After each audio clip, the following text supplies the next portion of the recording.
Our final speaker on this panel is Stuart Cohen, the Executive Director of Transport. Thank you, Linda, and thank you for having me. It's great to see some of the folks we've worked with over the years.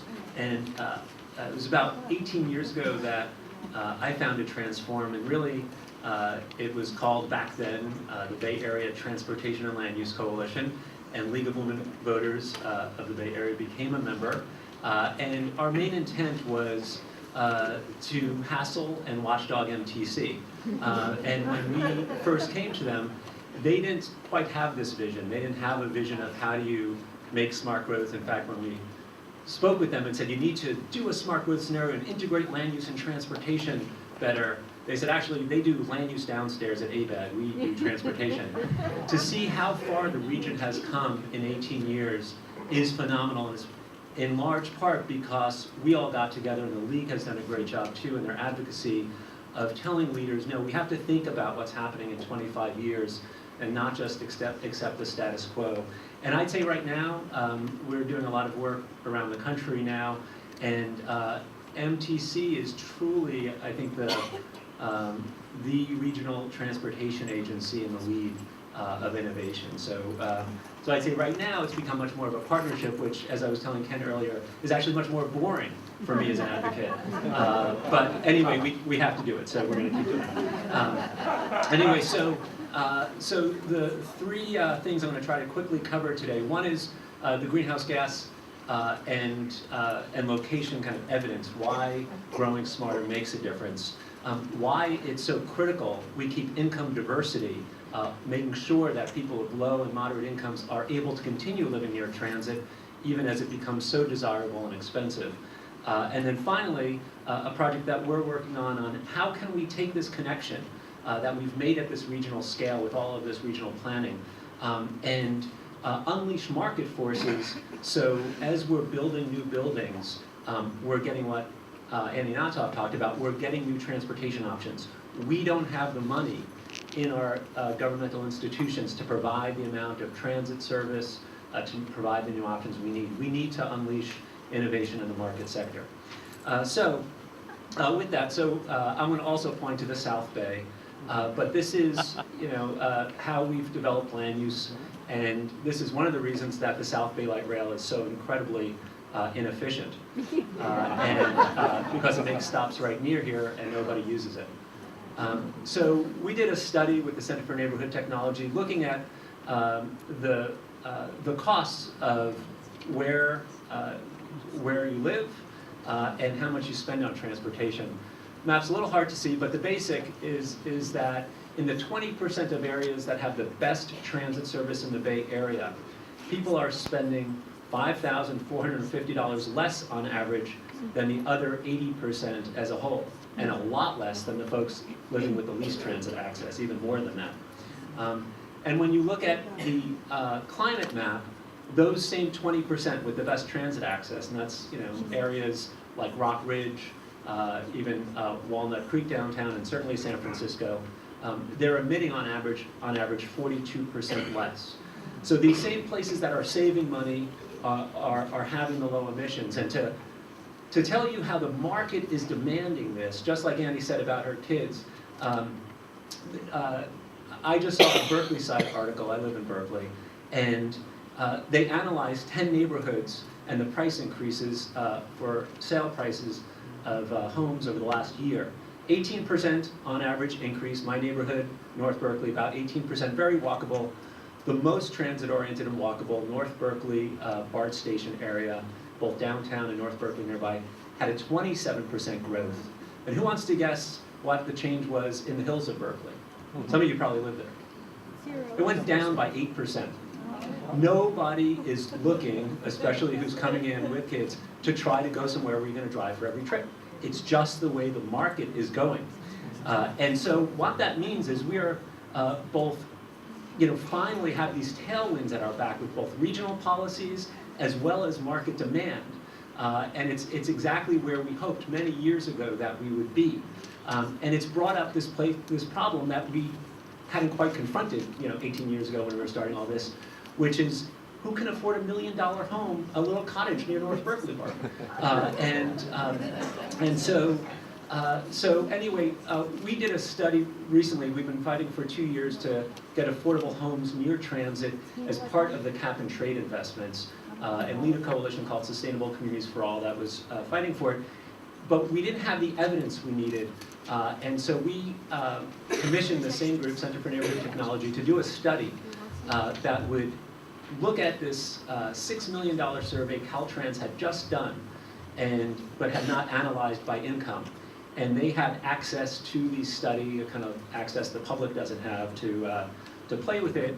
And what we found is, and we told the state, that this is the evidence you need. If you break down California by income and by proximity to transit, you'll see that the extremely low income on the left going to higher income on the right drive about half as much.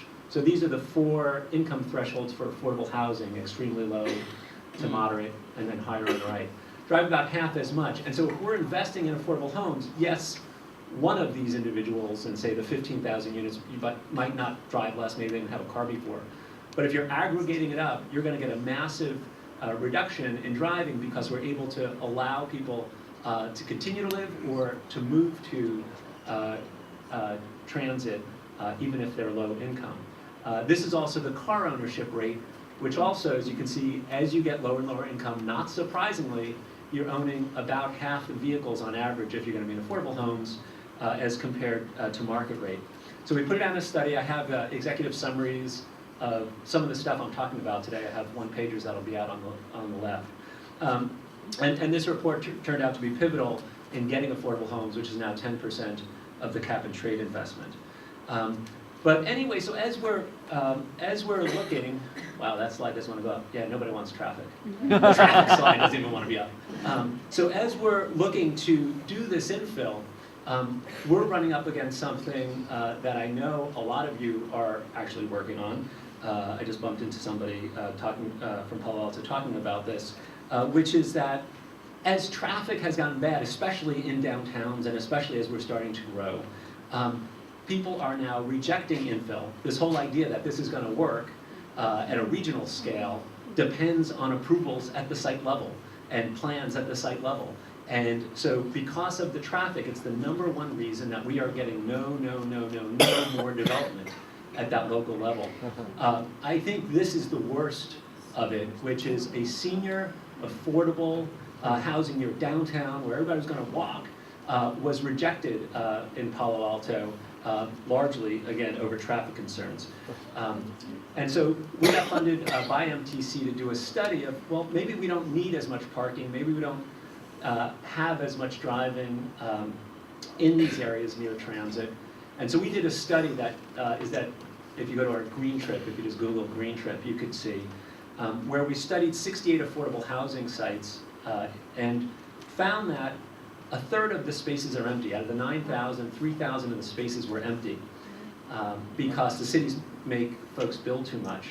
And so if that's podium parking, that's about $50,000 per space, and floors that could have gone towards more homes or green space. And altogether, it was $140 million just in those 68 developments that we studied of wasted parking space. And so we have a project called Green Trip that is trying to do what I said before, unleash the market to stop wasting their money on this and instead to provide residents with transportation choices. So we work with developers. So this is Garden Village, just broke ground this week. It's right now a one-story office building with a large parking lot. And it's in South Berkeley. It was proposed with be about 77 units for over 200 people, and they were required to build significant parking underneath. It was going to make it infeasible. So we worked with them to come up with $1.3 million worth of trip reduction strategies, like free transit passes and free car share on site for the membership, a whole array of trip reduction strategies. I don't have time to get into some of the great details, but I have a fact sheet on it. And what happened was the city said, you can get rid of the parking because we realize now that if everybody can share 6 vehicles, you don't have to build this $2.5 million lot. And the opposition to it melted away too, because the community realized, oh, there are not going to be all these extra cars cramming up our neighborhood. And it got unanimous approval. It was about to be defeated, and it just went under construction. And now they're using this kind of green trip as a way, I'll be one more minute, as a way to market their development as different, as a very low transportation cost place to come. You get your free transit passes, you get your bike lockers, you get your bike fix-it station, and that's going to be the way of the future. So really quickly, we're just looking to take this to scale now by bringing this information, instead of the 2 months we do for analysis that has to happen for this, we're looking to allow developers and the community to kind of get this information at their fingertips, see what happens as you add car share, see what happens as you do these strategies, as you add affordable housing, and be able to see how much less driving will happen, how many less Gs, and how much savings you can get by eliminating a certain amount of parking. So again, I have a fact sheet on this, and this is what we want to see in the future. We want to see yes, yes, yes, like we had at Garden Village. We want to see this development moving forward, and when people get into it, we want them to have these kind of choices, and like the Lopez family, be saving $3,200 a year on transit so that they don't have to own a vehicle, which because of those passes, they don't. So thank you very much, and we love working with the League and look forward to more.